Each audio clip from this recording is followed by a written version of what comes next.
Chapter 13. A History of Houses. The early humans had no permanent house. They used to live in crevices, caves or on tree branches. With the passage of time, they learned to make houses from materials like animal skin, wood, leaves, mud and dried grass. Most of the houses were built near the rivers.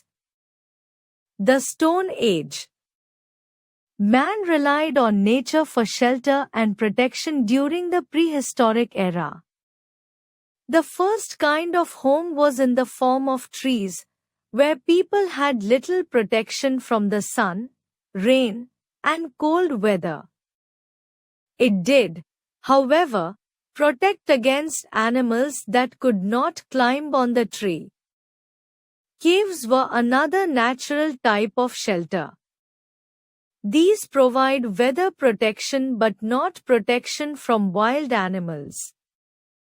Stones and tree branches were used to construct the first man-made shelter.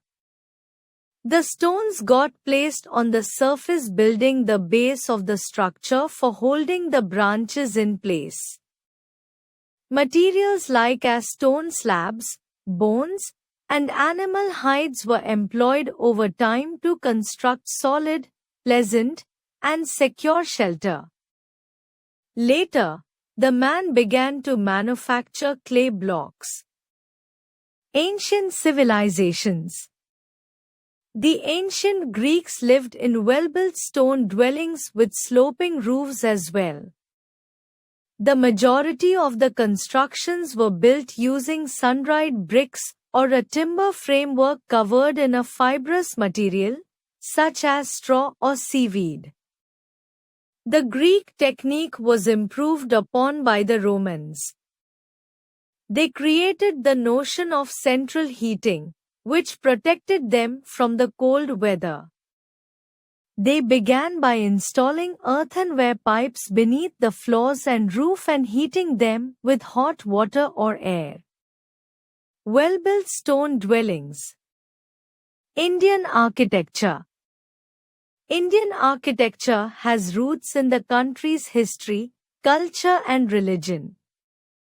The most well-known architectural styles and traditions include the many variations of Hindu temple architecture and Indo-Islamic architecture, particularly Rajput architecture, Mughal architecture, South Indian architecture, and Indo-Saracenic architecture.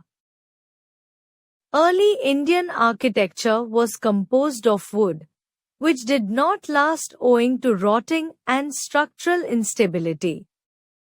Instead, the earliest existing architecture is Indian rock-cut architecture, which includes many Buddhist, Hindu and Jain temples. Kailash Temple. Middle Ages.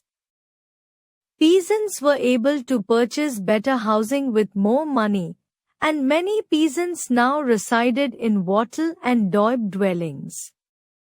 Wattle and daub houses were taller and wider than stick and straw structures.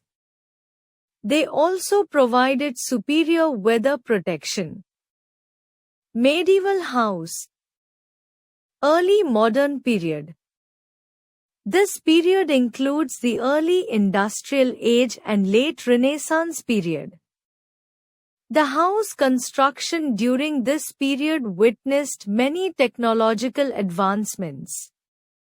There was extensive use of glass, and focus was on the design and architecture of the building. Then, with the advent of the early industrial period, there were innovations underway.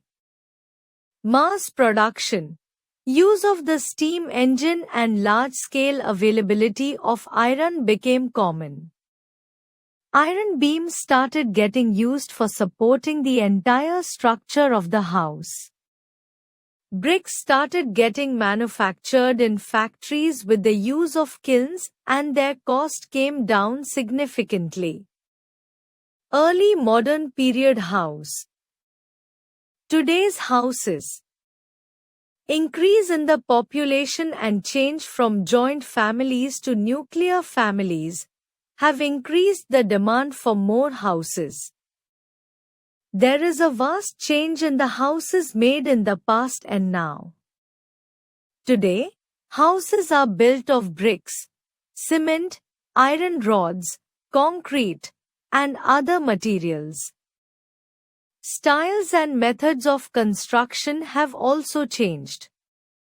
Modern houses are built not only in towns and cities but also in villages. People have now started making 1- or 2-story houses. Modern means of transportation and communication have changed the life of villagers. They can use modern facilities today. Multi-storied buildings,